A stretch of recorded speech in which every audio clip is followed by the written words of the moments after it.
Hello, everyone. Let me know if you guys see me. Hopefully I popped up on your end in the Fierce Women community. I think, let me just, double check here. Awesome. So let me know you see me. I see 3 eyeballs. Brandy just gave a thumbs up. Let's just make sure. Just gonna tag, and I see Katrina popped in. Drop your name below if you're just joining me. I'm just going to tag. Hi, Terry, I just see you popped in on hot nutrition topics. Brandy, oh, you're so sweet. Thank you. Well, thanks for joining me. I appreciate you jumping in. It's gonna be a good live. Awesome. And Jennifer popped on in as well. I see 16 eyeballs. And the other angels, if you see this, you can also post an announcement in the group. I think it helps people when there's an announcement that I've gone live. I see Kat, I see Barbara, and Jennifer with lots of hearts. Awesome. And Tracy, hola. Awesome. Happy New Year, Karen. Oh, you're so sweet. Thank you. Thank you for popping in. And Pam, awesome. All right. So if you're just popping in here, this is live number 142, and the topic is debunking hot nutrition topics, and they are hot. Because if you actually, even just search some of the questions I put in my topic post yesterday about breakfast, about eating late, about, all of these things, you will find like just competing perspectives left, right, and center. So it gets people very, very confused. So I'm excited to kind of talk about this live because I think it's going to give you guys all a much better perspective on things. I see Tara jumped in, Tamika, Shenika, awesome, Phyllis, awesome, awesome. So if you're new here or watching from YouTube, welcome to the Fierce Woman community. This is where we sculpt powerful bodies and champion mindsets. So in terms of just topics, because I know some people are just popping in at the beginning, we're going to cover those questions I said on my post yesterday. So we are going to cover, do I really have to eat breakfast? Can I eat late at night? Do I have to eat small meals throughout the day? Is it really important to know my macros? How do I know what is healthy when I go shopping and what is healthy eating is actually going to be the same thing together? And is detoxing the same as reducing inflammation? Now, that last one is kind of important because we have an anti-bloat challenge occurring right now. So I'm actually interested to talk about that specific topic, okay? So this is going to be a really, really awesome live.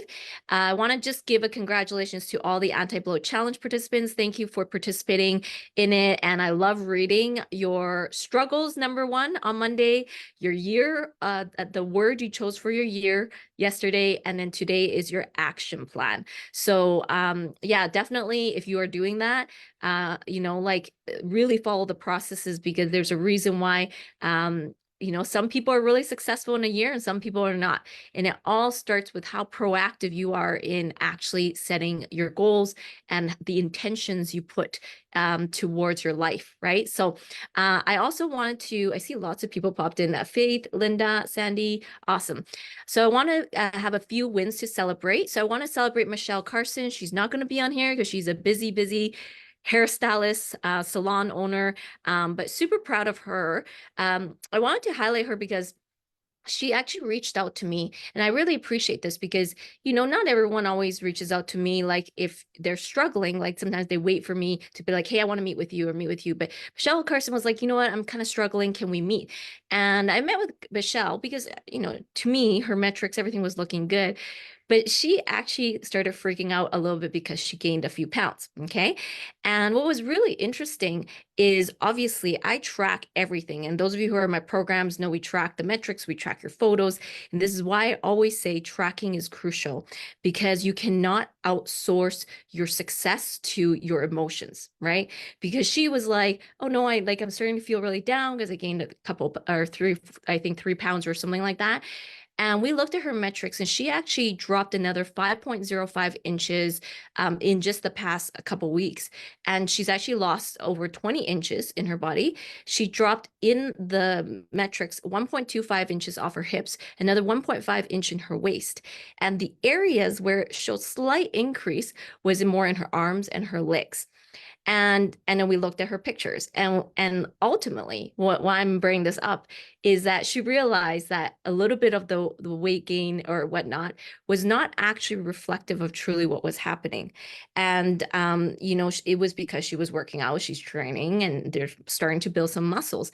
And I think this is really important because once we started to look at her metrics, it was like she's like, oh my gosh, yeah, like I have dropped inches, I am slimmer. I see her low ab fat, like on the bottom in the picture that was, kind of sticking out, was gone. She had lost that, and she had like slimmed down in her hips and all of that. And so it's actually really cool because I want to highlight her because it kind of shows that that is why you cannot judge your success on weight. You must have systems, structures to track your results because that is the most accurate of what's actually going on. So she's doing phenomenal. And so give her lots of hearts. Michelle's actually doing wonderful in the transformation program. She looks great. And she's actually, losing fat and building muscle, which is what we want. So give her lots of hearts. Michelle, I'm proud of you. And I think we're partway through our transformation program, so I can't wait for your continual transformation. I also want to give a shout out to Shannon McNally, who's also in the transformation program as well. And she's lost actually 16.6 inches these past few weeks. And for a total of, you guys ready? 42.2 inches. Woo! Super, super awesome, Shannon. Now, this is another one to celebrate because for Shannon, she doesn't actually know that's how much she lost. And I actually spoke to another one of my clients, and then they just said, all I see is my belly, right? And I'm like, right, of course, you see your belly, so you think nothing is happening.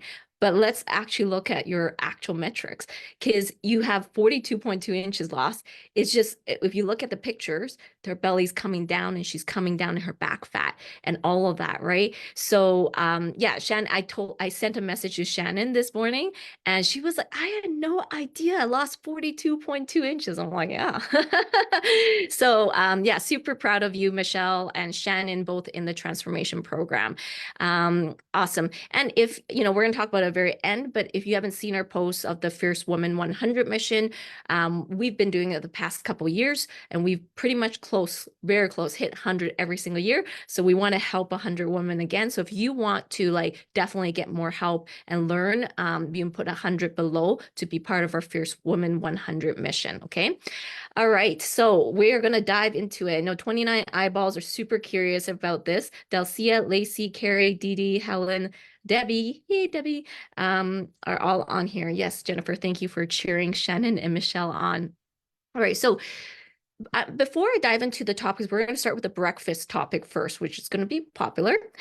One thing I want to preface this in, this is going to be super important for all of you, okay, is I want you to have the right mindset. I want all of you to take away your black and white thinking. And I want you to stop looking for the right answer and start looking for the right answer for your body type, for your age, for your lifestyle choices. Okay, so what this means is we're taking away absolutism. Absolutism gets you in trouble because you're like, there has to be one right answer. Wait, this expert said this, and then this expert says this. So which one is true? Because you're like trying to find the truth. And if I told you that there actually isn't like this one truth, and you can just look at the history of science and science research and how much things have been, new research comes out and then new findings on here and all that. There's no absolutes. What you have to understand is about the right answer for your body and your body type and the situation in your life and understanding context. And that, if you follow me for a long time, that is how I like to teach. It's not like, okay, well, no, intermittent fasting is completely wrong. No, there's reasons why. And there has been research done on intermittent fasting. But there's also research done on why you might not want to do intermittent fasting, right? So context matters, okay? So I want to make sure There's another great book, and as you know, I have lots of mentors, and there is a book called The And Or Thinking, and it's all about changing the way we look at the world. It's not about like it has to be this and it has to be this. It's you can actually have multiple ways of thinking, multiple ways of actually looking at things, and they can all be right.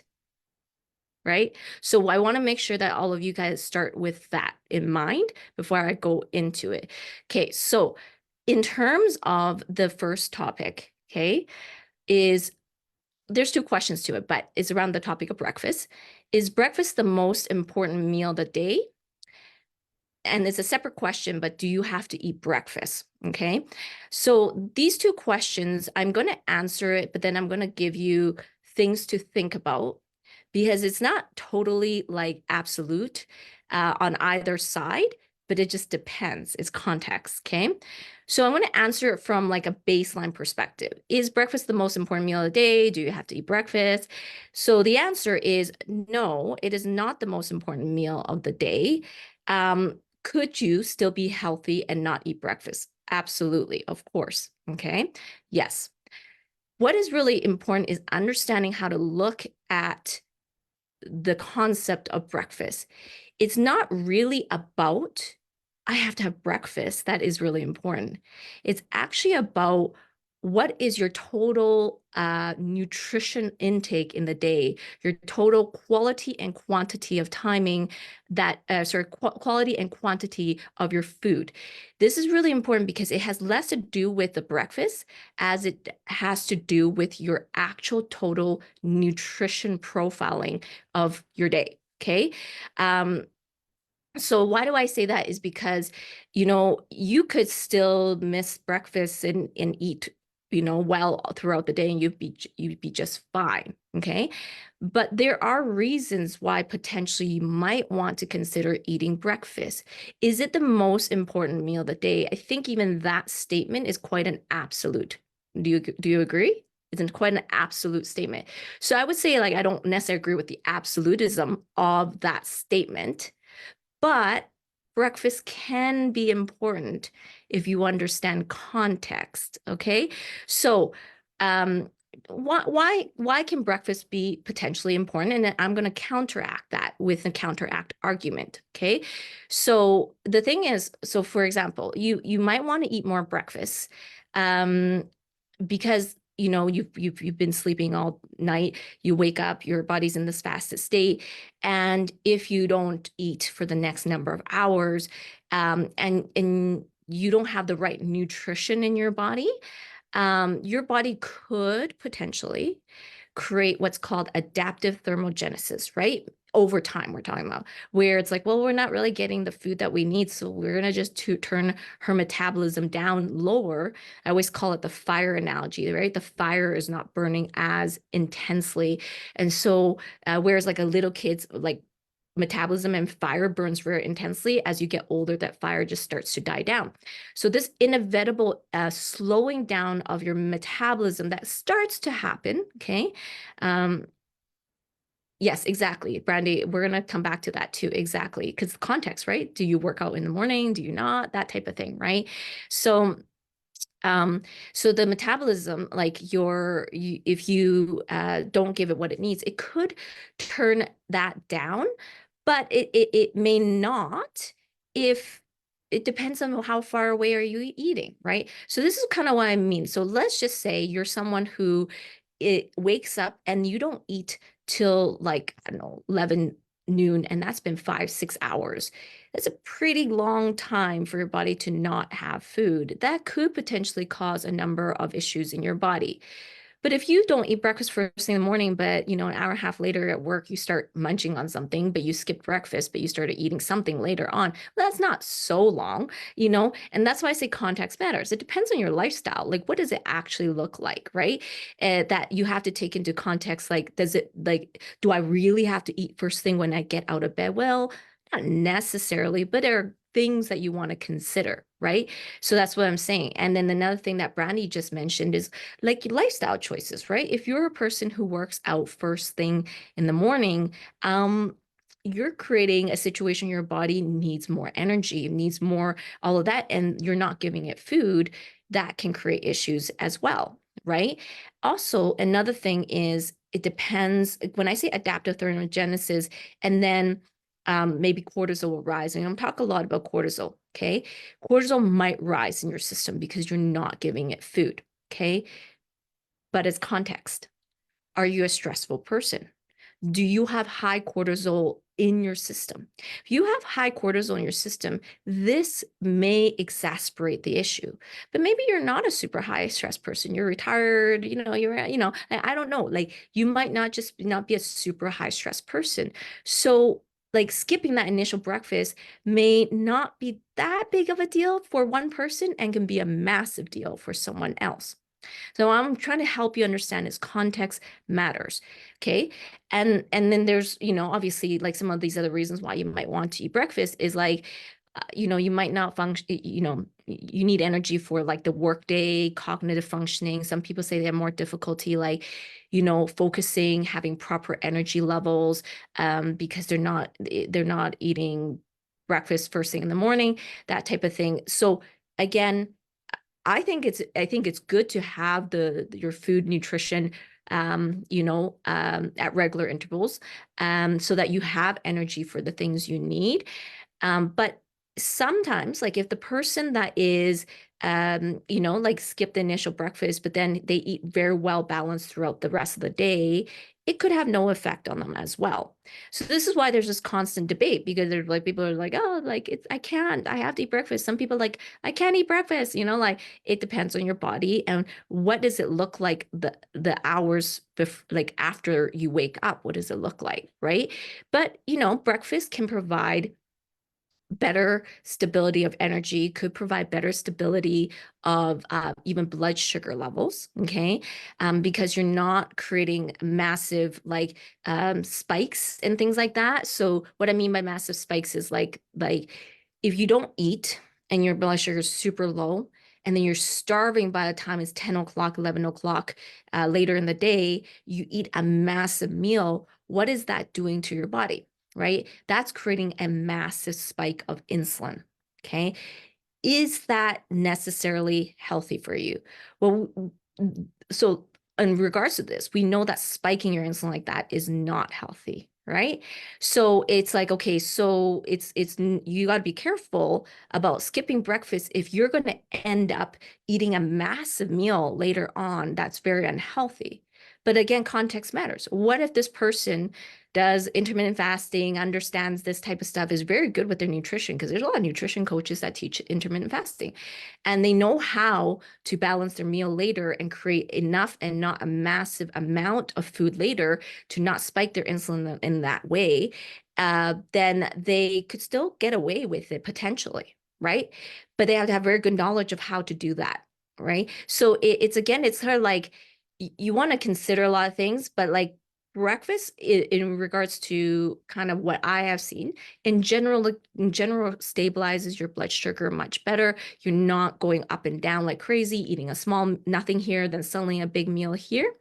And then if you overeat or maybe you imbalance your blood sugar, let's just say you do that, understanding what the consequences are, right? So if you imbalance your insulin, your sugar, and then your insulin response and all of that, you could cause cravings, right? Ever wonder why sometimes you have the mid-morning or like mid-afternoon slump?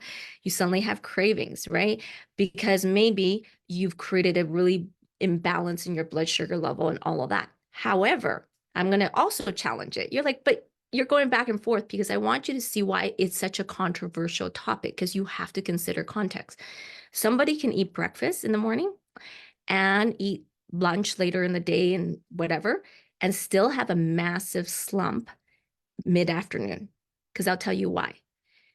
It actually has much less to do with eating breakfast and has much more to do with their quality of food. That person does not understand what needs to go into their breakfast and what needs to go into their next meal or their lunch. You have high levels of potential processed foods or carbs, you're still going to get a big slump right down the afternoon lane, because you created massive insulin spikes because of not understanding the way your foods have to be and the way you need to eat. Okay. So what I'm saying is the focus is a little bit off. It's, and you have to decide if you want to have breakfast or not based on some of the things that I'm discussing with you. But the focus should be less on, is breakfast so important? Do I have to eat breakfast? And more on the quality of food and the quantity of food that you're ingesting overall in a day. If your quality of your food is very good, you're very good at controlling insulin. So for all of my current clients, like it, I'm just thinking if there's any really new ones, but most of you who've been with me for a while, you'll know the way I teach you has everything to do with controlling insulin. So I generally believe you could eat breakfast is totally fine, but it's not the most important meal of the day. But you can eat breakfast. It's good. It's good for you. But it has less to do with the breakfast than it does with the way I want you to combine your meals together and the quality of food. The quality of food is extremely important. Okay. So just for you guys to think about, like, it's a very interesting topic to discuss. There's also another reason why you might want to eat breakfast. And this is kind of one of the reasons why I, suggest is a pretty good thing to maybe consider is potential nutrition deficiency or not meeting your total calories or macros of the day. So one thing I've noticed for a lot of people, especially my own clients, right, is like if you tend to not eat earlier in the day, you have a very hard time meeting, and a lot of you know I'm talking to you that are my clients, meeting your caloric goal and meeting your macro goals. Some of you are listening. I know you know who I'm talking to right now. It it becomes like going in, I'm like, you're still not hitting your goal. And it's like, hey, how can you try to hit your calories better? How can you try to hit your protein better? I know I've met with a few of you yesterday. So it potentially could become harder for you to obtain all the nutrition you need because you're like not eating initially and then you're trying to like cram in more nutrition later in the day, and it's a lot harder. So Pam, you just jumped in and said, "Yep." But Pam, we love you, and your post on your she's in the transformation post program, and she did a post, and her body has changed so much. You're getting much better, Pam, much better at hitting your calories. So if you don't eat your breakfast, you could run into that problem. But is it an absolute? No. Like, what if they don't eat breakfast, but later in the day, like just like maybe a couple hours later, they're not waiting 6 hours, they're eating something, and then they're just eating like a very even distribution of like macros and calories throughout the day. They could still hit all of it. That could be still okay. But for a lot of people, guess what? You're busy, get up, you don't really eat breakfast, you rush off to work, you work all day till like lunchtime. So now you've been up from 5 a.m., 6 a.m., and you don't get to your food till 11 a.m. And so that is what can become potential problems. So it just depends on your lifestyle, right? And the reasons why you potentially, Sandy, I just saw that. Yeah, Sandy. So you understand exactly. This is a lot of like common things that people struggle with. And that's why it's not an absolute you have to eat breakfast. I think though it's good to consider having it. And I don't even call it breakfast. What does Clarice call it, guys? Those of you who are with me or in FFF, meal one, right?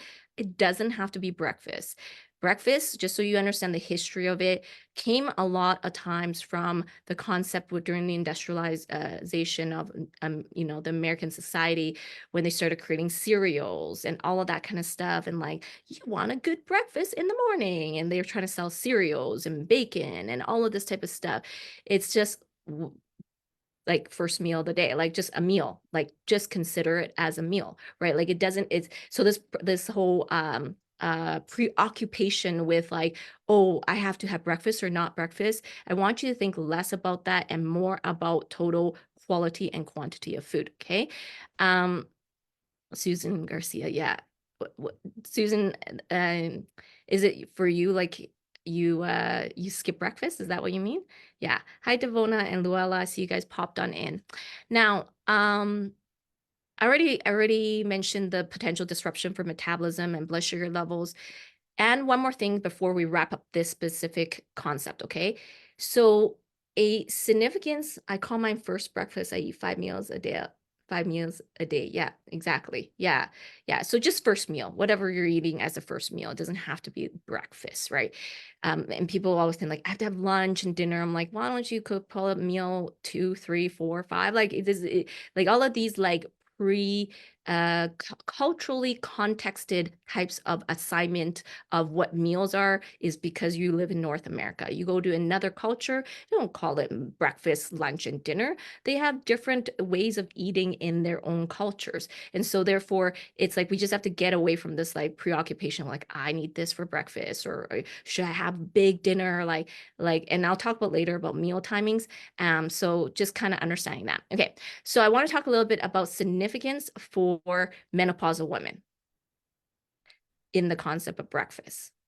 So I mentioned you can really look at it both ways. There's ways to, it could work for some people that they don't eat right away. Some people, they should eat right away, and reasons why you want to consider maybe eating a little bit in the morning. But there is context you have to consider for if you are in menopause. So this is where I find is very a tough area, because there's certainly very high qualified doctors and researchers. They will speak on every theory on nutrition and possible. They are not necessarily wrong, and no, people are not all bad. They're not all just trying to deceive you. That's not the point. But the point is maybe they have not taken into consideration how your body functions at a certain stage in your life. That yes, maybe for like I don't know, for a guy or for general population, this works okay, but menopausal women is a very specific population of women and of what happens in your body, right? You guys all agree. What happens during menopause? Your estrogen drops. Your hormones start to change. Your cortisol rises in your system. So we have to consider things like this. What does estrogen have to do with it? Those of you who are new, follow me, may not understand the hormone profiling, but I'll explain just briefly. This is not a hormone live. Estrogen is it's a protectant against inflammation in your body. Okay, it helps protect you against inflammation. That's why when you're younger, you can get rid of inflammation so fast. Inflammation was not even a topic in your mind. As you get older, inflammation becomes a bigger and bigger issue, because estrogen actually protects you against inflammation. As your inflammation drops off, yeah, Diana, exactly. Sorry, I didn't even look here. You were right, Diana, thumbs up. And Tomika says going through it now, exactly. So if you don't have as much inflammation protection, well, you have to be a little bit careful, because this affects things like your metabolism and your response in sugar and all of these things. And without getting into, well, okay, let's talk about it briefly. So estrogen will affect your metabolic rate, and it could tune down your metabolism a little bit, right? So you have to ask yourself, okay, like if I do start to skip meals, or if I wanted to do IF, and I'm not against IF, I know why some of the arguments of IF is there, but is it the best approach for you if your body is already in a situation, a hormone imbalance right now, and its metabolism is shifting? Is it necessarily healthy for you to maybe skip meals or not eat, or or is that causing further hormonal imbalances in your body? Okay, something to think about. Secondly, a very important hormone you have to consider as a menopausal woman is cortisol. Your situation in your body, because everything happening is already higher in cortisol. So again, you have to ask yourself, if I was to skip meals or not eat breakfast, and because I just feel better because I don't eat breakfast in the morning, and you don't eat for the next 5, 6 hours, you have to ask yourself, what does that do to your cortisol signals?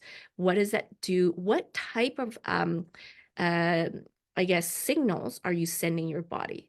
Because remember, I always say this, your body is like a training ground. You can train your body in a lot of ways, like a dog kind of thing, like you can train your body. And like the signals, like, Pavlov, right? You ring the bell, the dog knows food is coming, type of thing, right? So what are you training your body to do? Are you potentially training your body to function under a higher cortisol state? Now, for who knows, a young guy or athlete or, some other person, cortisol is not even a struggle. So they don't need to eat breakfast. They love it, maybe intermittent fasting or whatever, right? And it could work amazing for their body. I've seen some great results on that. But maybe for your body, this is just things I want you to consider. Maybe for your body going through menopause, we have to consider carefully what the actions you do are doing to the signals in your body, and is it spiking cortisol? Because if it spikes cortisol, then we're going to have major problems with what? Well, lots of things. But what is most menopausal women's struggle? Belly fat. Who struggles with belly fat here? Put belly fat below. Who struggles with belly fat? A lot of women. Most menopausal women generally struggle with belly fat. Yeah, Jennifer says inflammation. Yeah, and so why I bring these up and I'm saying it in a certain way is I want you to consider context before you go, oh, but this doctor said this, and then Clarice said this, and then Dr. Oz said this, and then like you are going to bang your head against the wall.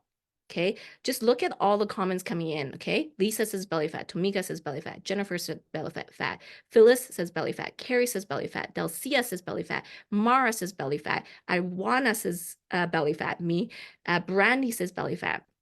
So I'm telling you, I think it's just, you guys have to be honest with yourselves. It's like, certainly there's so many approaches, and there's a saying that says there are many roads to the destination. And so I'm not necessarily like against other philosophies or like say like this doctor said this, but they're totally wrong. No, I don't believe that. I know why they're saying certain things, but I'm saying for you, all of you watching, you're going through menopause, you have belly fat.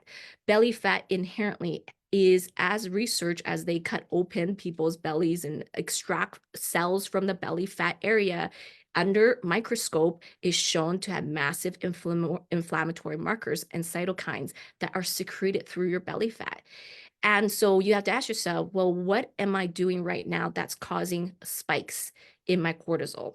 Right. And so these are things to consider. Like I said, you could be one of those people that don't have a lot of belly fat, don't have super high stress, and maybe another approach works for you. But this is things for you to think about. Okay. So in conclusion, breakfast is not the most important meal of the day, but it can be an important part of your day. And in your holistic kind of approach can be an important part of your day, as long as you have attention to the quality and quantity of food, meaning you pay attention to what's actually in your food. Okay, so it's the people who have to be particularly cognizant and kind of need to be maybe need to learn more about this area, I would say, are people who are in menopause, like most of you, who have potential insulin resistance issues, or pre-diabetic, or struggle with cortisol issues. Okay, so if this is one of you like that are on here, like identify yourself. Like, are you someone who struggles with a lot of cortisol? Are you someone that potentially has insulin resistance? Are you pre-diabetic, or are you in menopause? Raise your hand for one of those, or just put menopause or insulin resistance or cortisol, because that will tell you maybe you need to think about things from that kind of perspective and that kind of approach, right? Abs are made in the kitchen, Lisa says. Yeah, and Diana says hands up for the belly fat. So like, which category do you fall? So Jennifer says menopause, right? And as the responses come in, what my only thing I would say to you is, if you ever talk to people about your food approaches, be very mindful and not being like, oh no, you have to eat breakfast in the day. This is where people then go, oh, it's a myth. Like that's a myth. You shouldn't say like breakfast is the thing you need to eat in the day. It's, this approach works for me, right? That's the right way to say it, right? So this approach works for me and my body. Jennifer says menopause. Kat says perimenopause. Delcia says menopause. Mara says perimenopause. Yeah, lots of menopause. And diabetic Susan and Tamika premenopause. Yeah, exactly. So hopefully that like gives you something to think about. So this will kind of continue to direct our conversation on the next nutrition topic. So the next nutrition topic is, and we have 31 eyeballs. Ooh, I'm pretty excited. That's a pretty high number. So the next topic is, can I eat late at night? Okay, so this this topic is almost the same argument, but in another way, right? So it's like, okay, can you eat late at night, or should you eat late, or should you stop eating like at this time?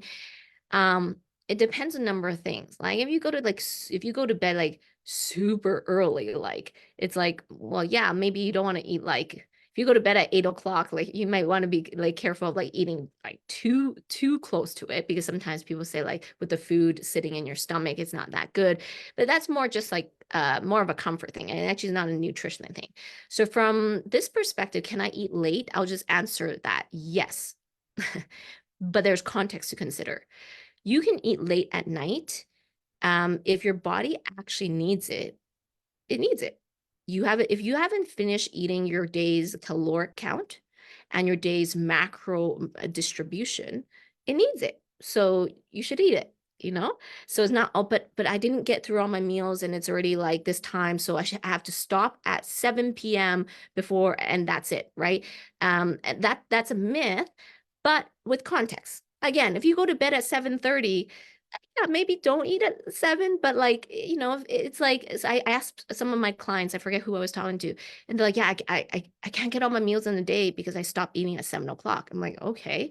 Like thinking in my head, like, where does she get the 7 o'clock concept? Probably from some sort of podcast. So I asked her, what time do you go to bed? Oh, 10:30, 11 o'clock at night. So I'm like, so between 7 o'clock, 8, 9, 10, 11, you have 4 hours that you're not willing to eat because you think you shouldn't eat after 7 p.m. And again, what I'm trying to highlight here is she's trying to do the best she can, but she heard someone say you can't eat after a certain time or you'll gain weight or something like that. And then this is where people say that's a myth. And it's a myth only because it's out of context, right? It's out of context. Maybe the person who said it is someone who sleeps at 7:30, 8 o'clock, right? Like, or a doctor who's like, but like it really is less about time and more about, did you meet your total quota for the day for nutrition? Did you hit, it's about quality and quantity of nutrition. Okay. So Vivian says last meal at 11:30. Exactly. So Vivian is coached by me. Now, Vivian is super amazing. Okay, she's ectomorph, but she is up to, Vivian, you're up to 2,200 calories. Is that right, Vivian? I can't remember. But she's always been leaner, but when she came to me, she struggled with belly fat. And she just couldn't figure out how to stay lean, but like build muscle, and but still get rid of the belly fat at the same time. Like it just was this like conflicting thing. almost 2,300. Yeah. And so not everybody's going to be like her. That's why context matters, right? So she's at 2,300 doesn't mean that, actually majority of my clients are not going to be even there at 2,300 like her, right? Now, she needs 2,300. And, Vivian is very lean and we brought down her belly and she's building muscle right now, which is awesome. And it was still, building muscle is difficult with even that amount of calories. So her body type and her body metabolism really just likes to consume a lot of calories, right? And so for her, if we're like, you have to cut off at 7 o'clock or you'll gain weight or you'll have a belly. Now, Vivian has a flat belly, but, if I said that to her, like her trying to consume 2,300 calories in her day, cutting off at 7 o'clock, wow, like her meals would be massive, right? So under that context, no, she needs to split that up a little bit more and allow herself to eat a little bit later because her body actually needs it. And she's not gaining weight at all. She's actually like gaining muscle, you know, gain, when I say gain weight, gain fat, like she's gaining muscle, right? So context matters is what does your body actually need? Okay. So on this related topic, yay, 34 eyeballs, is like similarly, like some other myths would be, if you eat carbs after 6 p.m., you're going to gain weight. You know, like, or if you eat certain like types of food. So again, the argument against that is, but if you need the carbs, like Vivian, Vivian was a good example because I increased her carbs further. But if you need the carbs, you're not going to gain weight because your body needs it. I want you guys to think about this, right? Like if you have a sponge and this sponge has a capacity to soak up 2 liters of water. It's a massive sponge, okay? That's a lot of water. Okay, it's not the best example, but yeah, this massive sponge can soak up 2 liters of water. Well, that's the capacity of the sponge, right? So it can soak up 2 liters of water. Doesn't matter what time you put that sponge in, it has the capacity to soak up 2 liters of water. However, if you overeat and you don't understand your calories, your quantity you need, then yes, the water will spill over. Yes, then fat might spill over. You might gain weight, right? So you need to understand your body's total caloric need and your body's total macro needs. Why I say that? Same concept. If it was a sponge and you went into soak, like it can soak 2 liters of water, let's just say, but you put other things in there that affected, like, you know, like what it could absorb, like other like liquids or other things that affected how much it could absorb of the water. So like the type of like liquid, let's just say, is like the similarly to the type of food you input. It does matter the quality of food and the quantity of food. Okay. So yes, the next time you get home late, and depends on if you have a coach or not, but if you know your caloric count, your macro counts, eat it. I was told this a long time ago when I was competing, and my coach initially was the one who broke this myth for me. And I was like, oh no, really? As I was getting home really late, and I was like, I can still eat? Really? Did you guys see my competition photo from yesterday that I posted? Well, that I was still eating very late. So that goes to tell you that it doesn't have to be, I can't eat late, right? It's just my body needed it, so I ate it. Now, here's the other thing though, context matters, right? Like if the person is a very slow metabolism and they have potential insulin resistance, okay, they do not process carbs well. Yeah, like there may be specific recommendation where I'm more like, you want to lighten the load of carbs near the end because your body cannot thanks, Susan. Awesome. Yeah, Oshone says, yes, you coach me the same. Yes. And when I coach Oshone, have you seen Oshone's body? She's like, it's like she eats like 10 o'clock at night. I eat 11 o'clock at night. Like, hey, I'm like totally okay because I broke that myth a long time ago. So but I'm giving you context, okay? For some people, maybe they are like insulin resistant, they do not process carbs well, then yeah, like maybe for them, they do need to lighten up on carbs maybe later at the night, and more so because of their ability, their body's ability to absorb the nutrition. And so it's not like, that's why context matters, right? But that you wanna just make sure like you know what you're doing with nutrition, especially if you have specific cases, like I mentioned above, the people who indicated menopause, insulin resistant, pre-diabetic, or high cortisol situations. If you're in those like those camps, then you need to be a little bit more cautious and just like make sure it's an approach that works for you. But in general, if you have a certain allotted calories and macros in a day, you can eat it. Doesn't matter what time of the day, just eat, get it all into your body. Okay. So Rena says, hi, Clarice. So I just jumped on. Not sure if you covered this yet or if appropriate for this live. Thoughts of intermittent fasting. Yeah, Rena, I covered that actually earlier. I talked about fasting actually. So if you wanted to go back to the live earlier, it had to do with talking about breakfast and everything. So Wanda, Rosalinda, thank you for popping in. So for those of you who are watching, if you're like, I need to understand better quality of food, because of what I've talked about, is you have to actually understand proper quantity and quality of food, and you need help with that. I want you to put quality and quantity of food below, or just quality and quantity, if you feel like you need more help with quality and quantity. Okay. All right. Next one. Number 3 topic is it really important to learn macronutrients? Okay. So again, I know I keep giving you both sides, but I really think this is the best way to teach, because I don't want to teach absolutism. Okay. The answer is it depends again. Okay. So number 1, it depends on your body type. Okay. So if you have a body type where you have a, you, oh, hi, Marilyn. Good to see you. You popped on in. Yay. Dalcia, I see quality and quantity of food. Yes. Awesome. So we'll reach out to you. So if you have a relatively fast metabolism, you have a high carb and high fat tolerance, you could potentially get away with not learning macronutrients. Okay. You could potentially. I mean, I think for a long time, Vivian would be classified as that. She has a high fat, high carb tolerance. Like she is eating way more carbs than I could ever eat, Vivian.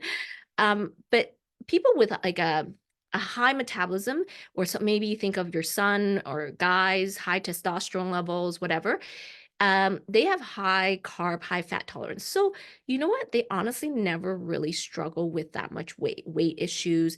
And for some people, honestly, they can be generally healthy and still stay lean, right? And you might be like, but that's not fair. Yeah, no, that's just their genetics, right? Like that is their genetics.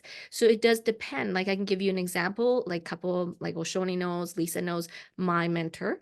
She is a tall basketball player who used to play on the Canadian national team. She is generally healthy. But does she know every macros? Like she's actually messaged me, talked to me, asked me questions about nutrition. Because she doesn't really know that specifically about nutrition. But she generally is healthy, and she's super lean, super lean, because that's her body type. And she's also 6'1", right?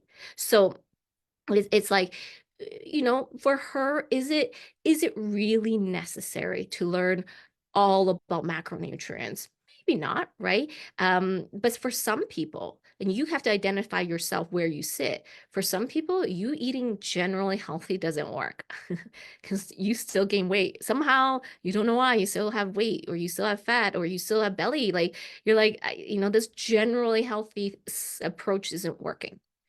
So if it isn't working for you, then you might need to consider potentially learning about macronutrients. Okay. And Vivian says, but I was still skinny fat prior to calculating macros. Yes, Vivian, I totally understand. And the reason Vivian's saying that is because she went through menopause. So what I'm saying is that someone with a very good metabolism can actually get away with it for many years, probably up to like potentially 45, 50-ish. But then if they don't eventually learn better nutrition principle as their body ages, then they may still run into an issue like Vivian, that was lean her whole life as an ectomorph, but will start to gain still the belly fat, even though she's still like skinny overall, but like belly fat, right? Because it's a hormonal issue and the way her belly is, right? So, but I'm giving you just things to think about, right? And that's why some people some will be like, I would never learn macros. I have friends and guys that are like, why do you want to learn macros? It just makes it super confusing, right? Like, so I'm just giving you both sides to think about why people say those things, but you have to consider for yourself why you would want to learn macros. So here's another thing. It depends on your goals. Okay. Are you someone who is okay with general health? If you're someone who's just like, I just generally want to be healthy, like that's it, then you probably don't need to learn macros. Okay.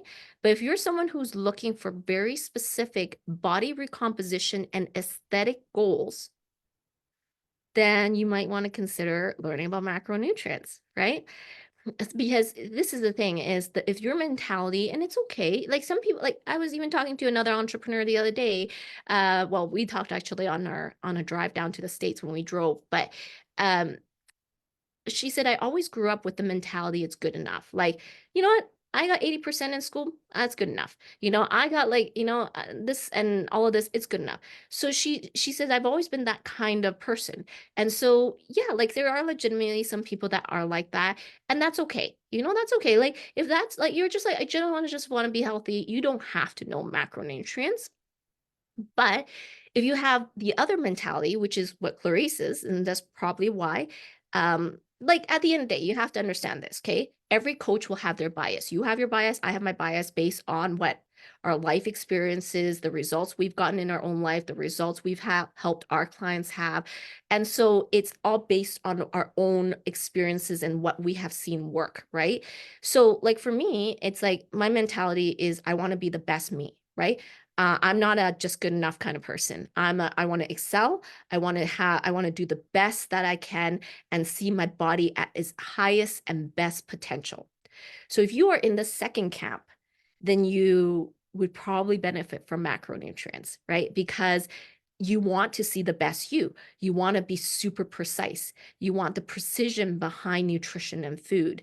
And so the second camp, if you're like, I want to be the best me, I want better body composition, I want to have a certain aesthetic goal in my body, then you probably should learn about macronutrients because the good enough approach is okay and you will still get by, but you won't ever have the precision of what you're looking for. And that's why too, just to be honest, there's so many different fitness groups, right? Some people come to my group, they love it. Some of you absolutely love it, and some people don't. Like some people are like, macros, I'm out of here, and that I'm totally okay with that because for some people it just isn't that. But for the people who have stayed, my own clients, the people I have coached, or people who are maybe more like competition type or like or at least have aesthetic goals, I think a lot of those types of people um want to stay. They want to work with me, or they want to be like, I want to learn because I want these specific things to know about nutrition, right? So yeah. So let me just make sure I didn't miss anything. Heidi, Kimberly, Portia, Doreen, Marilyn, it says you came in again, Shayla, and Kathy Perkins. Thank you for joining. So here's another thing that you have to consider now, okay? Is understanding why you want to potentially learn a macro approach. Okay. Again, it doesn't have to be the only approach. I'm just saying what I like, what I've taught, what I know works. If it doesn't work for you, it's okay. You can find another coach or find an intermittent fasting coach. That's totally okay. But why is it important to potentially learn macronutrients? Okay. So the first thing is understanding calories. If you only go by a caloric approach, you are only focusing on quantity of food. If you go by a macro approach, you're focusing on quantity and quality of food. Okay, there is a big difference. So let's talk about that. So I want to talk about the myth. Okay, so there's a myth that all calories are equal. So this is a problem on its own, that statement, because that particular approach says, well, you know, you eat less, you lose weight. You want to gain muscle, gain weight, eat more. It's not that complicated. And I have ran into so many guys that say that, and some of you ladies might just want like, I just need to like slap you.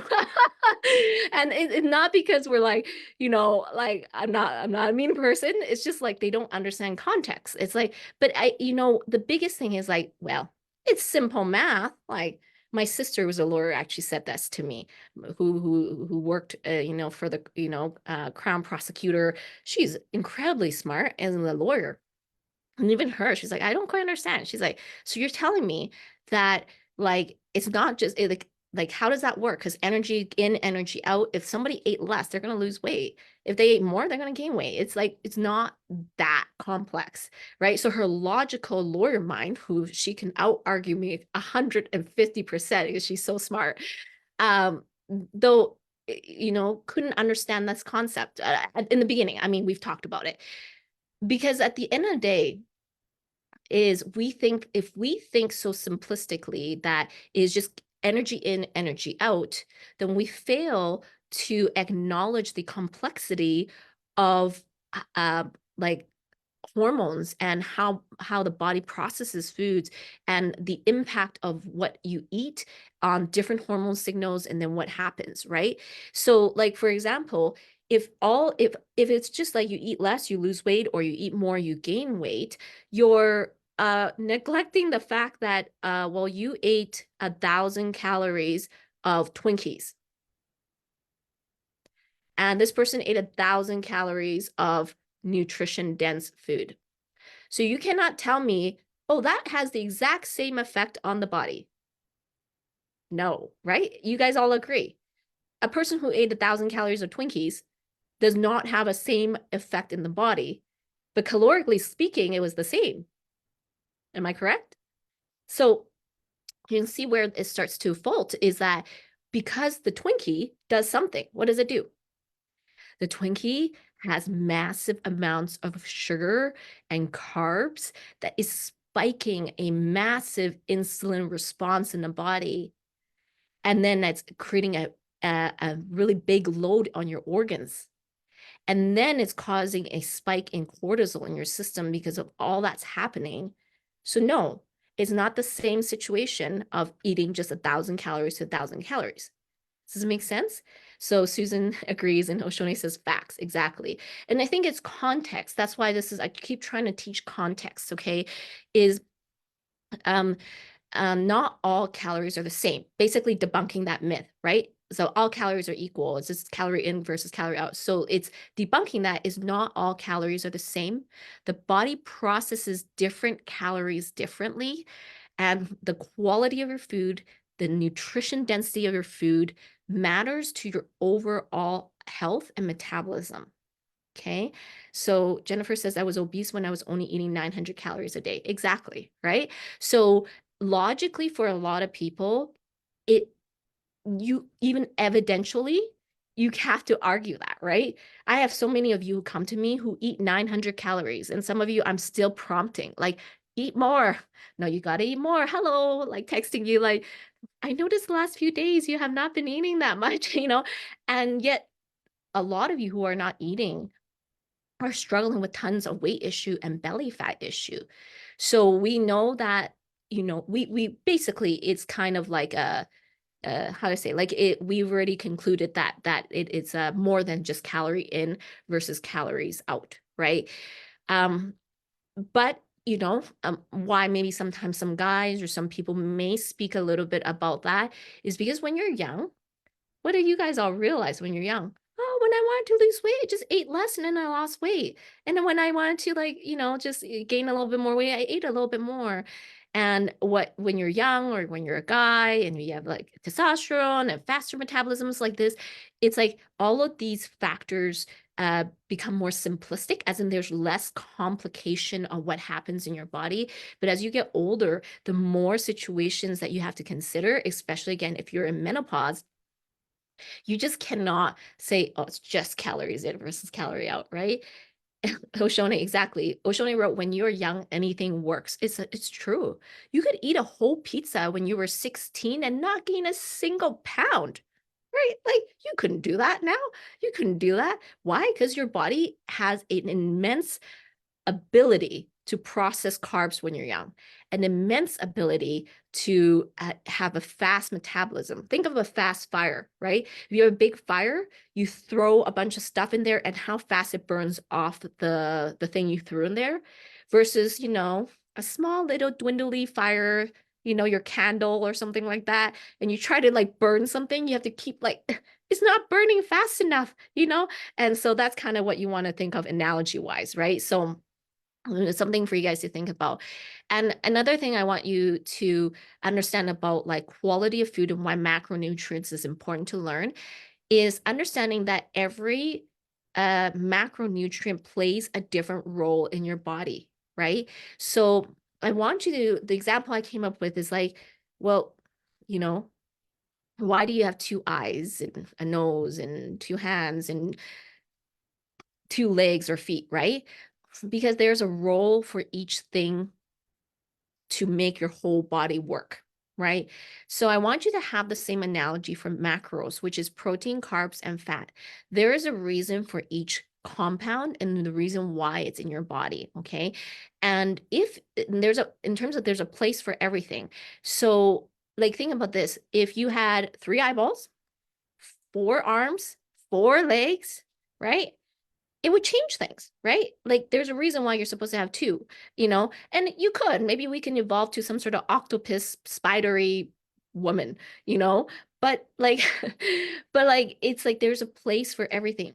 So when you, yes, Debbie, my analogies, you like my analogies. Karen says, not me. I was the fattest I've been at 16. I could eat a pizza, gain so much weight. Right. And Karen, exactly. So everybody's different, right? So it means that even Karen, for you, maybe even in your own body, but genetically, it never processed carbs fast. You never had a fast metabolism, right?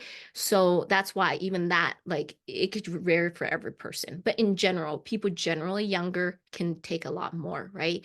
So yeah, so there's a place for everything. So that is why if you truly want to understand your nutrition better, understanding protein, carbs, and fat is very, very helpful because it like allows you to understand the roles for what they're doing and like how it's combining your body. And there's certain amounts that you're supposed to have in your body based on your genetic makeup, your lifestyle factors, your body type. Like just like I said, Vivian, I can't like eat like Vivian. Like I actually ate similar to her during competition building phase. That was when I was trying to bulk though. That was my bulking phase. Vivian's not really a bulking phase right now. She's just trying to even just a little bit gain a little bit of muscle. And so but regularly for me, like let's say right now, I can't eat, I cannot eat the amount of carbs. She's at a very high carb level, right? So and we have an age difference too on top of that. So like you have to know like everybody is different, but because I understand the role that protein plays, that carb plays, and fat plays, I know how to manipulate the percentages to help you achieve your goals. Or if you understand and learn more about macros, then you start to understand better what it looks like to change certain things to achieve a certain body composition goal or something like that, right? So how many of you also let me, oh, there's more. I guess I had a few more things. So a couple myths I want to debunk here in regards to macronutrients, okay, is if you don't understand your macros, you will fall very quickly for different like claims, right? Like, and I know Debbie, you've gone through this, but now it's no longer, right? But people say, oh, if you eat a lot of fat, you're going to become fat. Is that necessarily like true? I don't know. We'll talk about it. And then people are like, oh, if I eat too much carbs, I'm going to gain weight.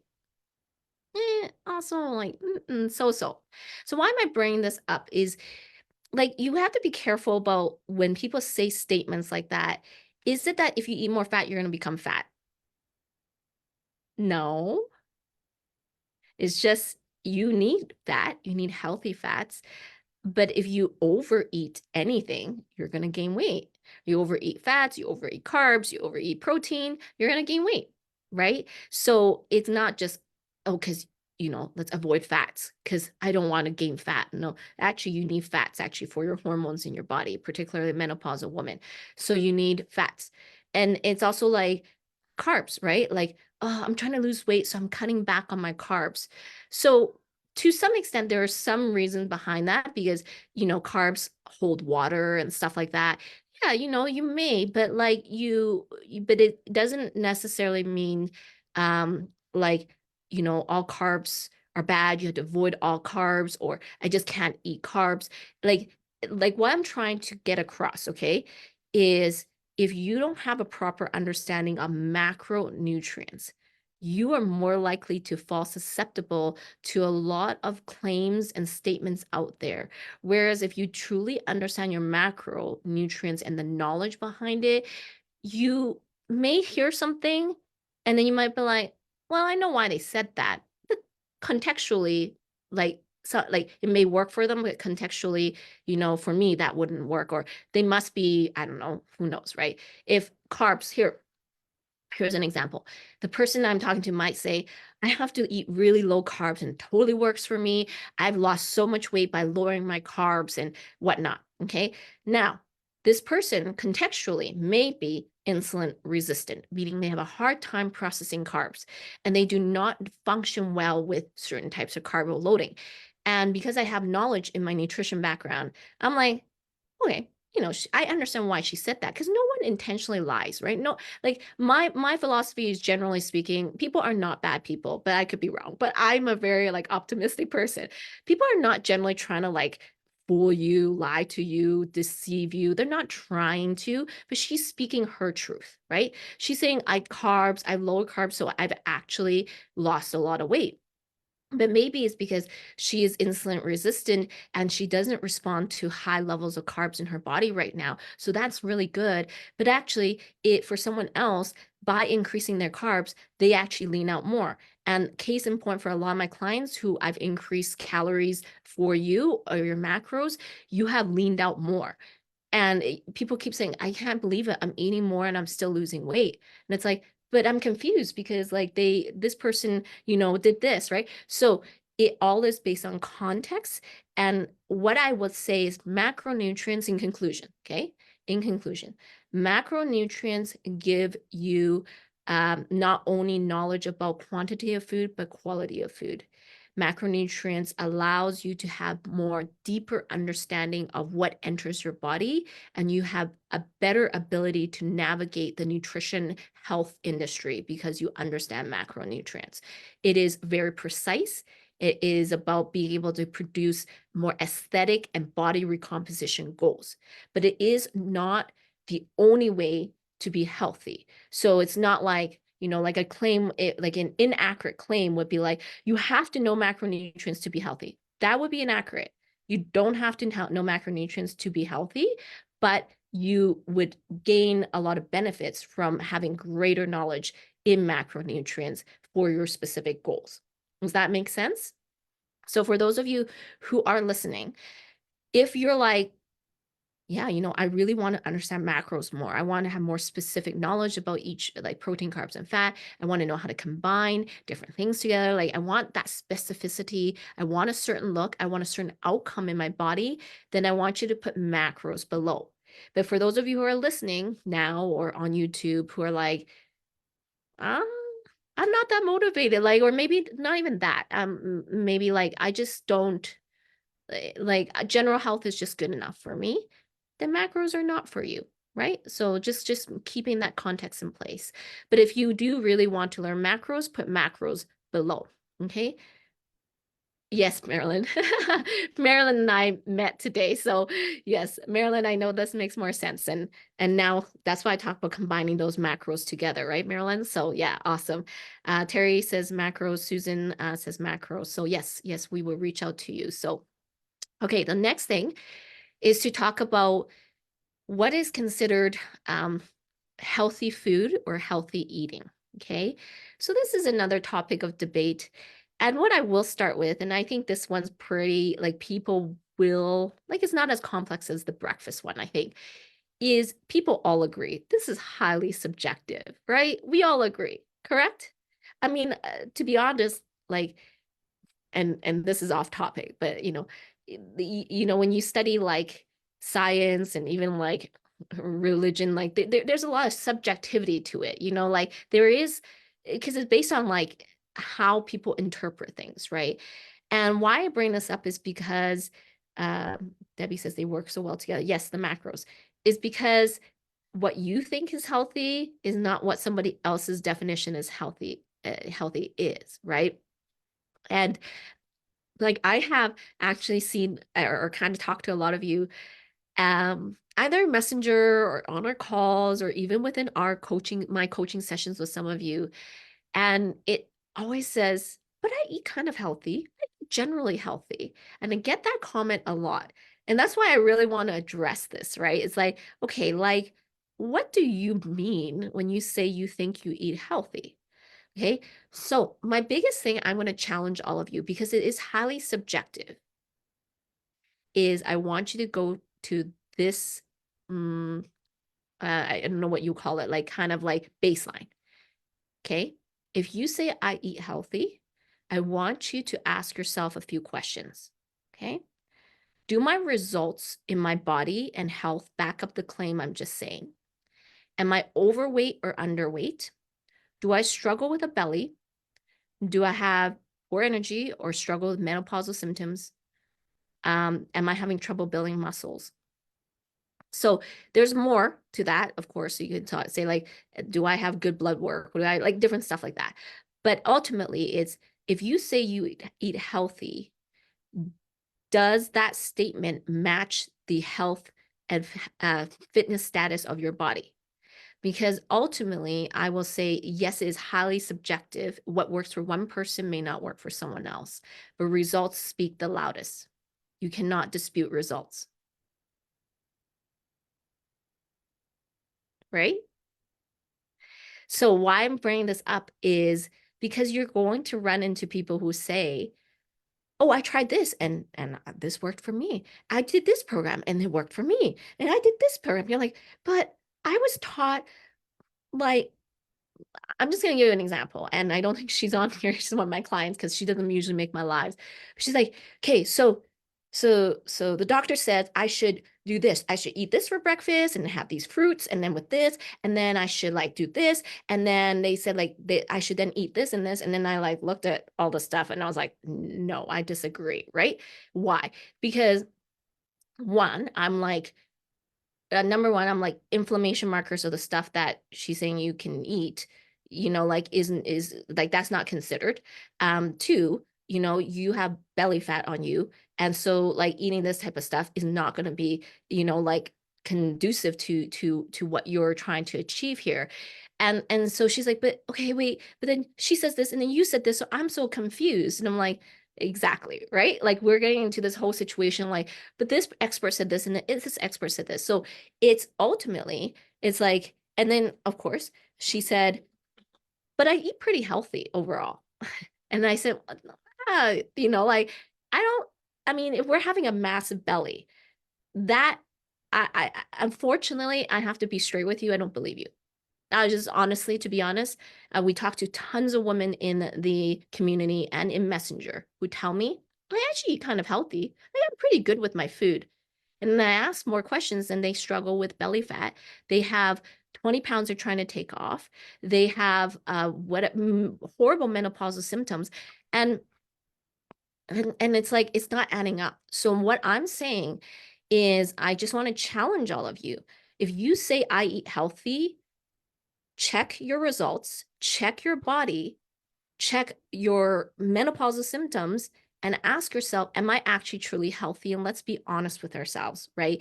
And I know I'm being pretty harsh right now, but my mentors once said humans have the greatest ability for self-deception. So be honest with yourself.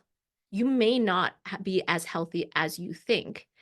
And to be humble enough to understand that you may need to understand more nutrition knowledge than you actually believe. But I will also say, because I always say the other side, if you're someone on here, I mean, I have people in this group who were in my group who, may not come as much in the group anymore, but they've gone on to go and compete and do other stuff. And some of you guys may know too, and they do amazing. And they don't do everything exactly what I teach, but like their results speak for themselves, like what they found as the approach worked for them. Does that make sense? So I'm like, great. And I cheer them on. I'm like cheering them on when I see their competition photos. I'm so happy for them. Because I'm not saying you have to absolutely only do my approach, but I challenge you that if you don't have your results, like stop saying you eat healthy. It really it like really bugs me sometimes. I'm like, and then I realize when I take somebody into a program and I start watching their food logs, it is not healthy. Right? Is like it has lots of things in there that they're not realizing is causing major issues, right? Um, Brandy, not hard at all. Thank you.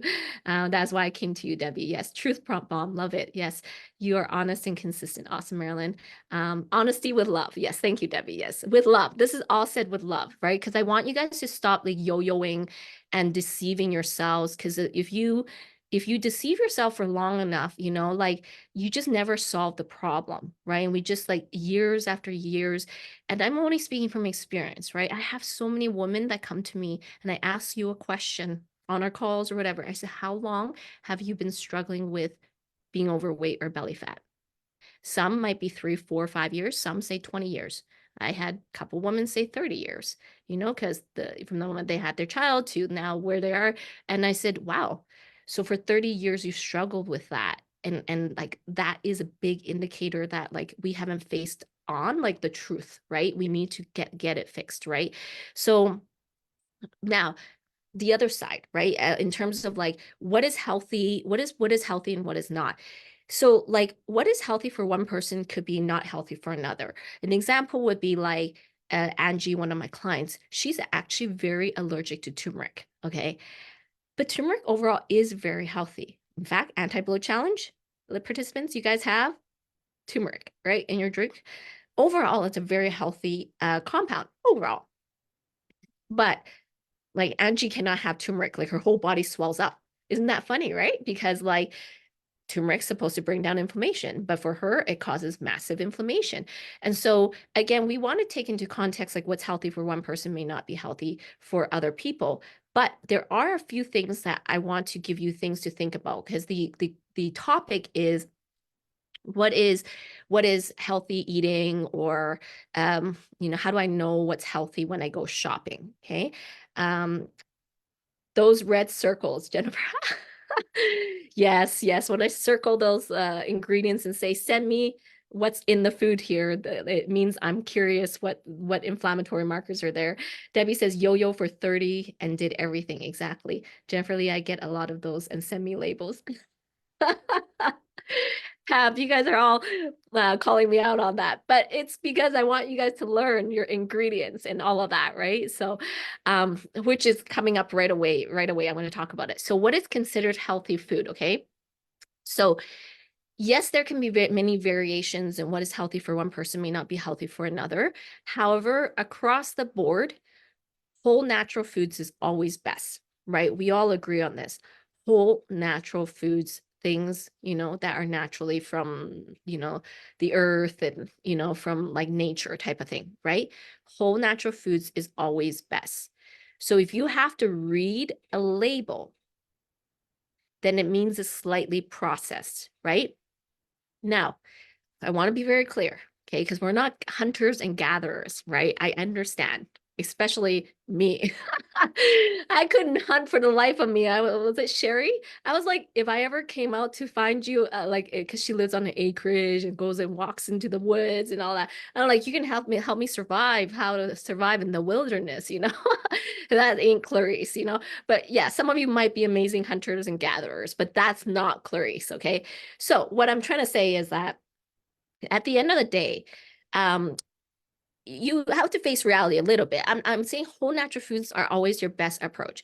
But yeah, you know what? You're going to have some of you are laughing. I don't know who was laughing here, but some of you have to, like, we are going to probably buy some things that are processed, right? I'm not saying they're all bad, but if you want to truly be healthy, here it comes, Pam and Jennifer, who are laughing about my red circles. But then you have to become an expert label reader. An expert label reader. Put that down. Okay. Because at the end of the day, yes, I want us to be as natural, whole natural foods, but you probably have a couple of things that you're going to, and that is going to be slightly processed. So you have to get really good at reading labels and understanding what are inflammatory markers. Okay. When I say being an expert label reader, I am not saying your nutrition label, how many calories, how much fat, how much sodium, those are all important too, but they are secondary to me. Primarily, I need you to understand those ingredients you're putting in your body, right? Primarily, that's where a lot of the problems arises. Why? Because of inflammation. like it was never a concern. It was never a concern when you were young. Like you just ate Captain Crunch, you know? Like who doesn't like Captain Crunch? I'm joking. I used to eat Captain Crunch when I was little. Not anymore. But yeah, who doesn't like those cinnamon things? But like you never cared about stuff like that when you're little. You just ate it, right? But why is it so important now is because as you hit into older age, menopause, estrogen dropping off, and also cellular aging, which is called cellular senescence. Might have said that wrong, but your cells don't respond as well anymore. You have to pay attention to those ingredients that are entering your body, right? So in terms of what is considered healthy food, whole natural foods, and understanding if you do have anything that has a label on it, understanding how to read it properly for ingredients and inflammatory markers. Okay. So another part of what is healthy food. Okay. Pam says reading labels is so important. I put a lot of food back, learned what to look for in all foods and packages. Yes, exactly, Pam. Yes. And that's why if you guys haven't seen her win post, her picture of her back, that's what I always look at as your back is like, like it's a huge difference between the way she ate before and the way she eats now. And if you want to see her win post and you haven't seen it yet, you can put Pam's name there. Just say Pam, and then we'll tag you on her win post, okay? But here's another myth, okay? This is still related to what is healthy. So here's another myth. Oh, it has protein in it, so it must be healthy. Who has fallen into that trap before? Clarice raised her hand. Did you see that? When I was a dancer, I remember like I totally fell for every single label like that. No fat, zero fat, has protein in it. Oh my gosh, well, protein, it must be healthy because I want to build muscle. Like, oh, there's protein in it, And then you become enlightened and you realize just because it has protein in it does not mean it's healthy. It has a big thing across and says 12 grams of protein, does not mean it's healthy, right? What you need to understand goes back to the concept I said before. What's in that product that just said it has 12 grams of protein? What is in it? Like, don't tell me. It's like, I remember one of my clients that I was just coaching and she's pretty new and I totally understand that she's learning. But I said, send me this food label. And she sent it to me. And she says, it's not bad. It has vegetables in it. And I said, okay, let me look at it. And I looked at it and I kid you not. We went through it. She knows who she is. She's watching the live later. I dissected that label with her live on our live session. And there was probably about 12 massive inflammatory markers in that product. But it has vegetables in it. Same kind of concept, but it has protein in it, Be very, very careful.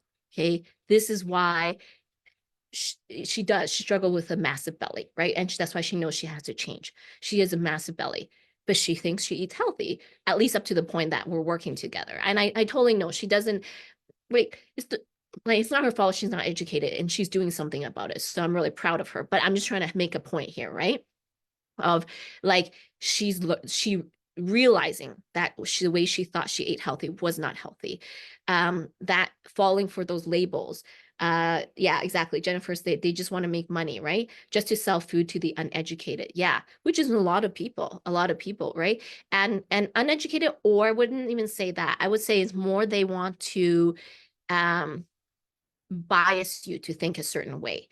And again, like I said, everyone's subjective, correct? Like even I'm subjective in what has worked for me, okay, right? Like at the end of the day, we're all subjective, right? Because we have our experiences and all that. But if the company is putting certain things on there, like has 5 grams of protein and 0 fat, it is pretty much them trying to help you, kind of like, I guess not help you, but like make you biased towards it has protein, so it must be healthy. Like it's trying to make that connection, right?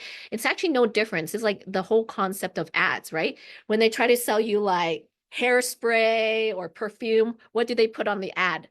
some really good looking girl and some good looking guy, right? Because why? Because they want you to correlate that that is what's healthy. And it's not necessarily like all false, like as in like having protein is good, maybe having slightly lower carbs is good too. But what's the problem is when it's half information and missing context. That makes sense? Half informations and missing context really derail people. This is why I'm teaching you a certain way in this live. I take a lot of time explaining this to you guys because I'm not trying to bias you a certain way. I'm trying to help you see multiple perspectives and why you want to make decisions for yourself based on these perspectives, right? Is having more protein potentially a good thing? Yes. But then the context behind that is what kind of protein is it? And how is it combined with other ingredients in that product? Right? So on the ads, they're not going to be like, okay, so it has 5 grams of protein, 0 grams of carbs, but it comes with very inflammatory markers with 5 different added, sugars and high sodium, and it actually involves maltodextrin as well as 7 preservatives in here to make our product. Right? No one's going to buy the product, right? So this is why you need to understand how to read labels. I'm just coming back to that. I'm not trying to bias you. I'm trying to teach you. Does that make sense? I'm trying to teach you that you need to learn your nutrition. You need to understand what is healthy eating is different for everybody. Yes, but there's certain principles you need to be good at, like reading labels. If you don't know what you're eating in your body, taking in your body, then you'll fall for everything, right? So companies also disguise ingredients by identifying them under another name. For example, palm oil. Yeah, exactly. They use different names, and sugar has like 7 different names, like dextrose and maltodextrin, like all this types of stuff. And really, it's like, no, actually, like I was counting it out for her. I think in that product she showed me there was 4 different kinds of sugars. And in what I guess I don't know, land. What land do you need to put so many sugar things into a protein product? In a land that they want you to buy the food more because it's highly addictive, right? So being very, very careful about processed foods. Whole natural foods are best. And if you have to buy some products that are labels, then we need to become expert label readers. Okay. So if you guys are all listening to this, and you're like, okay, like I need to learn how to read labels better. I need to understand inflammatory markers better. Put labels or like reading labels there, so we know that you need to work on that a little bit more. And one more thing, that another possible myth is if it says it's all natural or organic foods or organic, and it's not that it's all bad, but it's just being careful about that, okay? So if it says reading labels, Marilyn, yeah. I think we did work on that initially. Most of your foods now, Marilyn, are pretty natural, except that Kirkland protein thing that I said you have to send me. But Marilyn, you're getting better. Hi, May, good to see you. It's been a long time. Barbara, Brandy. Okay, so we will reach out to you. So if it has that all natural or organic food label, it's just being careful. Yes, if it's organic, as in no pesticides, herbicides, it could be potentially healthy, but just being careful because natural doesn't always mean it's healthy. Natural flavors doesn't mean it's natural. Just in case you guys didn't know that, a natural flavor doesn't mean it's natural. It's still this chemically processed. It really is tricky, a lot of their labeling. And organic products, if they say it's organic, I agree that organic is a little bit better, but just because you have an organic product doesn't mean you're healthy. If the organic product is high in sugar, salt, and other types of fats and chemicals. So be very careful.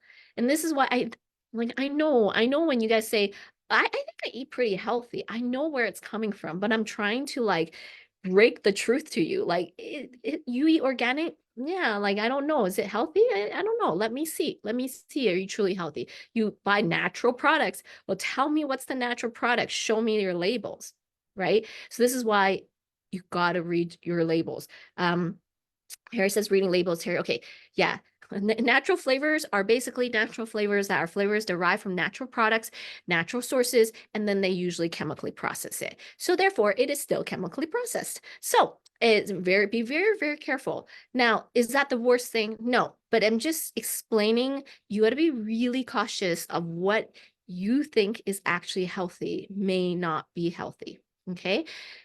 So yeah, and when I say it's like not the worst thing, as in like that may not be as bad as like carrageenan, right? Like which is a highly preservative which can cause massive inflammation in your system. But like again, you have to understand the depth and the number of ingredients that is in our society today because we live in North American society, right? Again, if you were a hunter gatherer, you wouldn't be on this live. You would be probably pretty healthy, lean, and fit going hunt for your animals, right? But I'm speaking to our North American society, right? Our civilization, the way it's developed is we have to get really good at reading labels. So again, if you want to get good at that, please put labels below. So I know you need help with that. Okay, so another part of healthy eating, okay, I want to talk about is it depends on your goal, okay? When you say I eat healthy, it does depend on your goal and what you want to achieve. Like what's healthy for one person is not healthy for another. I said this before, but like the amount of carbs and fat that Vivian is eating at is healthy because it's all natural food, but it would go crazy on somebody's body at that amount of calories and that amount of carbs and that amount of fat, right? So you have to look at quantity, quality, and timing of food, but there's a few principles like I want you to pay attention to. Okay, so a few principles around healthy eating. One, does it balance protein, carbs, and fat? So this is why knowing your macros is kind of important based on the things I mentioned above, okay? Are you eating the right amount of calories for your goal? So what kind of goals do you have? Do you want to lose weight? Do you want to lose fat? Do you want to gain weight? Do you want to gain muscle? Do you want to maintain? Those all affect different quantities in your body. Okay, so, but you need to consider, these are questions you should be asking yourself. Does it balance protein, carbs, and fat? Are you eating right amounts of calories for your goal? Does it stabilize your blood sugar levels, your insulin levels, and your hormone levels? And lastly, does it create a low cortisol response? Okay, I see the hearts. Thank you, Debbie. So these questions, again, I'm actually teaching this live like questions to you guys. So I'm trying to teach you how to think, right?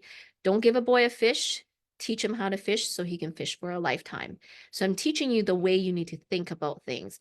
And if you're like, those 4 questions, like, I don't really know it really well. Like, ask yourself, do you know how to balance your protein, carbs, and fat? Are you eating at the right caloric range for your specific goals? Do you understand how to stabilize your blood sugar levels, your insulin levels, and your hormone responses?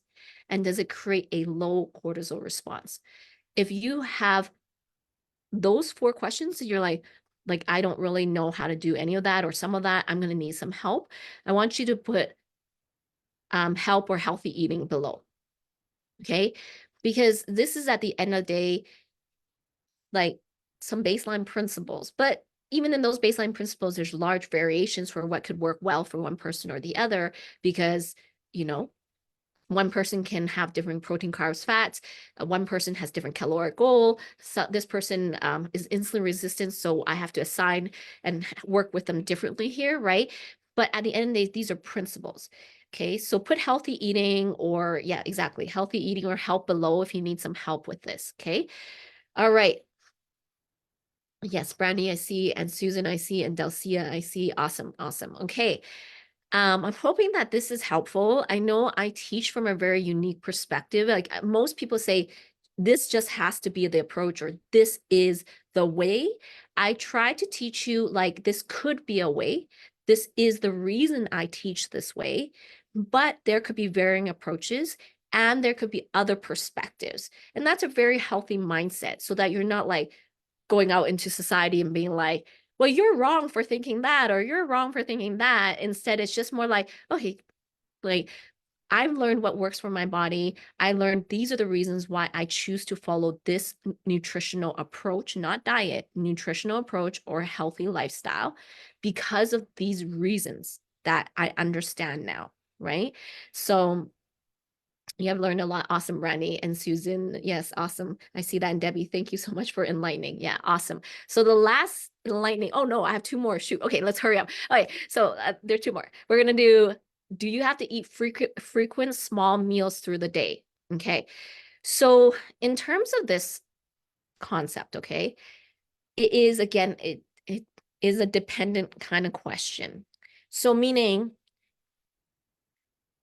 is it that someone who doesn't eat small meals throughout the day, they're not healthy? No, not necessarily. They could be healthy too, but eating small meals throughout the day can be helpful as well, depending on your goals. So if we kind of go back to, like, is it that if you eat more frequently through the day, you're going to have a better metabolism? Okay. So a lot of people will call this out as a myth.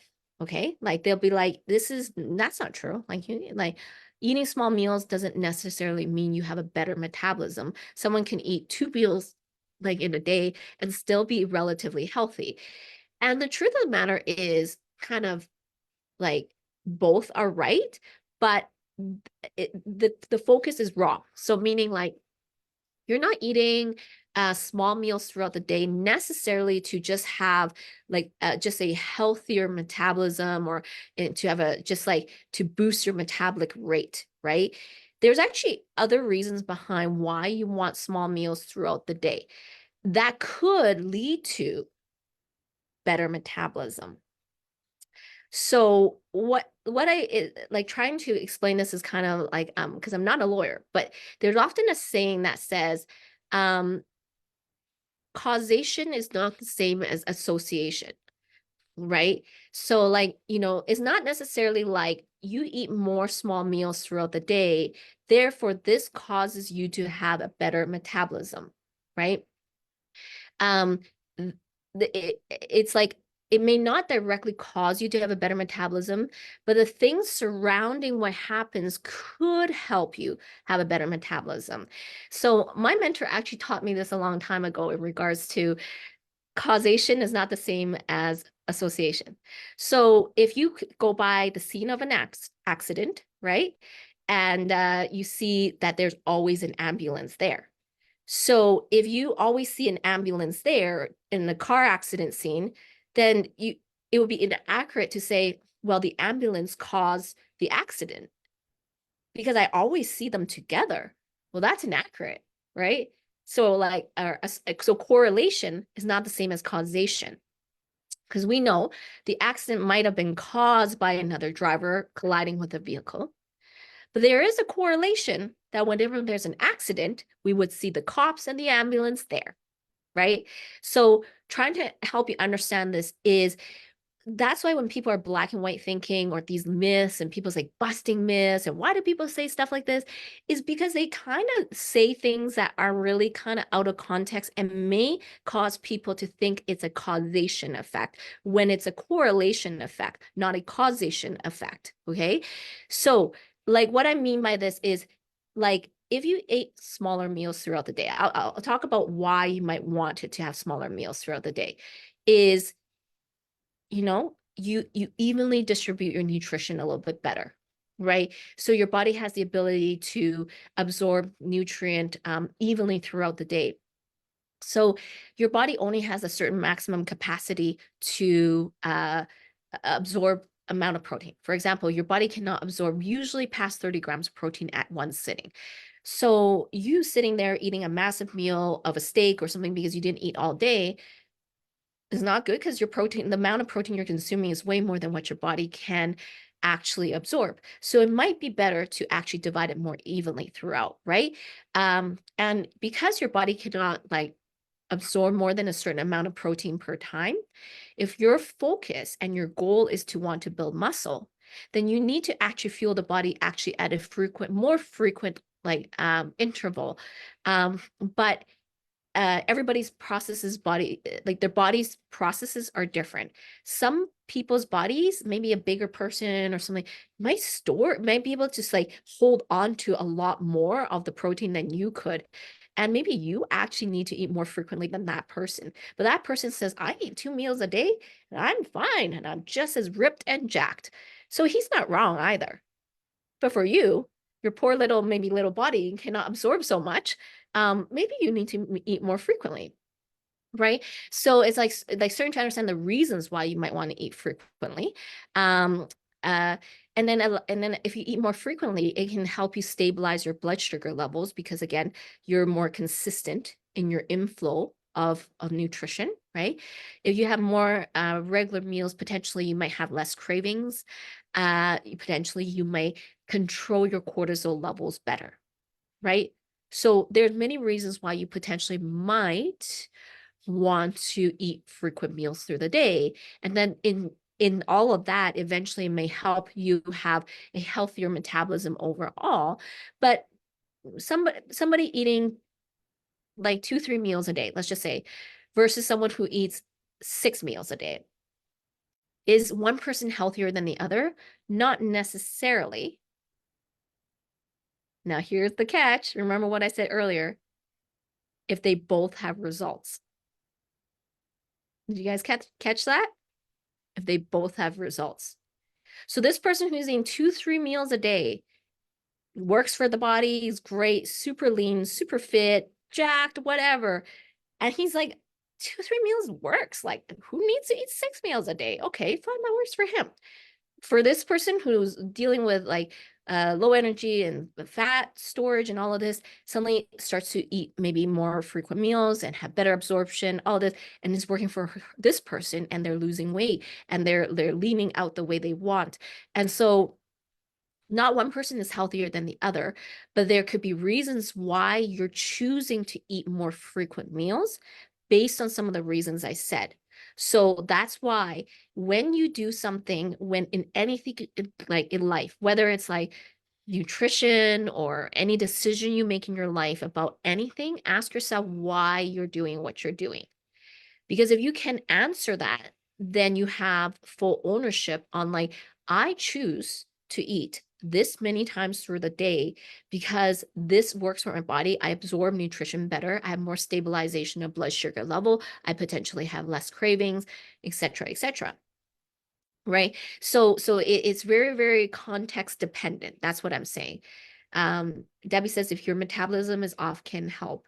Yeah, yeah, if your metabolism is off in like maybe a storage mode, remember Debbie with you and a few other people, having more frequent meals can reverse the signal a little bit of like, and really the signal, I mean, we're kind of simplifying it, has a lot to do with like cortisol and other hormones at play because metabolism is a big complex network of hormones operating together.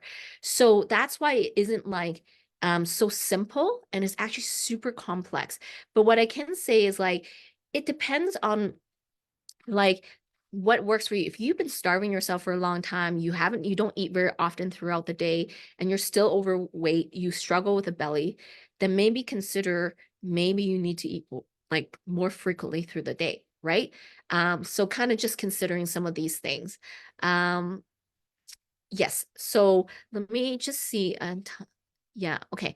As well, one more thing. In terms of eating frequently through the day or like IF, I know Rena was on here, intermittent fasting. So there's arguments for IF because it says, if you don't eat for a while and you only have certain windows where you eat, then you don't create as many fluctuations of blood sugar in your body. And for example, IF will argue that that can improve your insulin sensitivity. Okay. Now, again, I would say it's a half picture. Okay. Because for all my clients, which I coach majority, in having a little bit more regular timing of meals is if you eat in a certain way where already the way I teach you does not spike your insulin level because of the quality of food you're ingesting, it may not matter so much of like as in like what the argument I have is like, oh, if you eat throughout the day, your insulin's going up and down and up and down, up and down, and then that's not healthy for you, is like, yeah, if you don't pay attention to quality of food. So if we're teaching my clients how to pay attention to quality of food and we're not spiking their sugar up and down, then that I mean, then that like when you say like, well, oh, well, you eat equal like a few times during the day, you will like not allow so much fluctuation in insulin, can also be solved the other way too, right? Like by understanding what kinds of foods to combine by not spiking insulin. That's why the principle behind it is, do you understand how to stabilize blood sugar and stabilize insulin level? Not necessarily it's either I do intermittent fasting or eat lots of frequent meals in a day. It's about stabilization of your blood sugar and your insulin levels, okay? And IF often argues, and it's not necessarily all wrong. There is a whole thing about why when you do intermittent fasting, you give your chance body to repair, which and then like a cellular renewal. But one of the arguments is that it will lower inflammation in your body because you give it less time for inflammation to be working in your body because you're not putting so much food in your body all the time, right? But here's another thing. But what if you just teach people how to avoid a lot of inflammatory markers and lower inflammation in their system from the get-go? You don't have to necessarily restrict window times of eating to lower inflammation. Why don't you teach people how to lower inflammation markers in their body by teaching them how to read labels? Do you see what I'm getting at? As in, like, I understand there's a lot of arguments for every approach. They're not necessarily wrong. They're saying if you control windows of timing of eating, you may be able to control inflammation. True. But I'm saying you can control inflammation the other way too. What if I taught you inflammation markers and taught you how to control inflammation on the other end too? Right?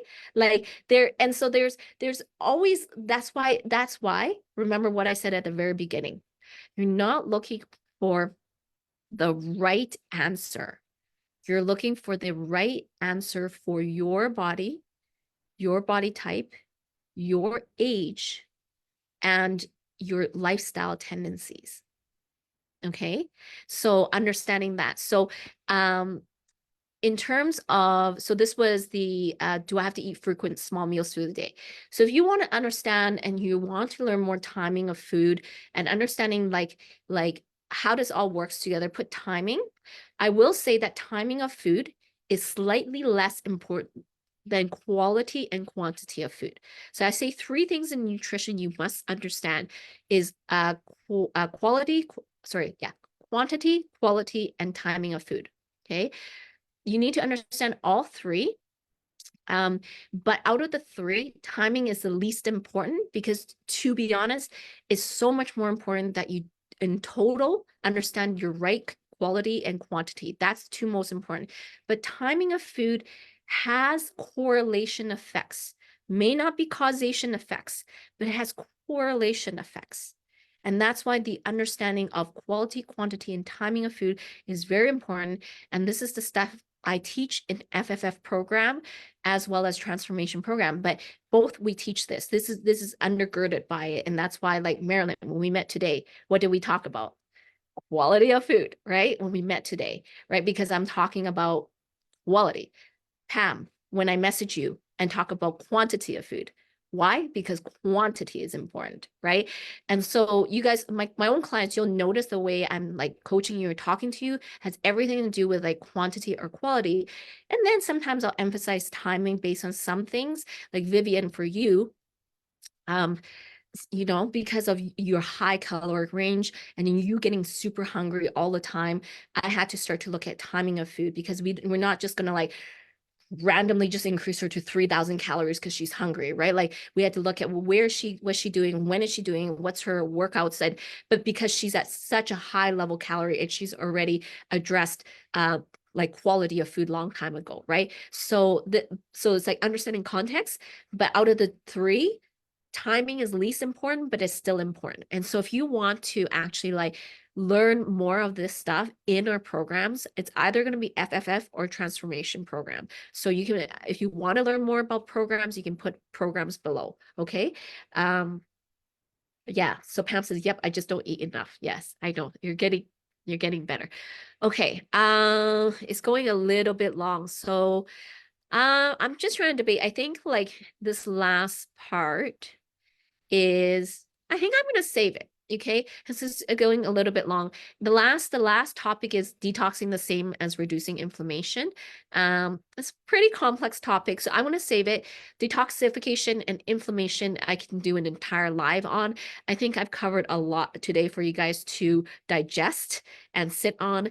And so, just to quickly wrap this up is, like I said, we are on our Fierce Woman 100 mission. So if you want to get the help you need, put 100, or if you're wanting to specifically, like I want to learn about your FFF program, or other programs, you can put like programs below. Okay, so we will, yeah. Hopefully that was helpful. And if you guys did enjoy that, let me know, because this was one of those like controversial, debatable topics that everybody debates. And if you even do a search online right now, you will be confused the heck out of it. You'll have one post that says breakfast is good. Don't eat breakfast. You should not, you should eat intermittent fasting. You should eat frequent meals. You'll be confused. So hopefully this live helped you have the right mindset to approach these controversial topics. Okay. So awesome. Thank you. Love you guys all. And I will see you next week.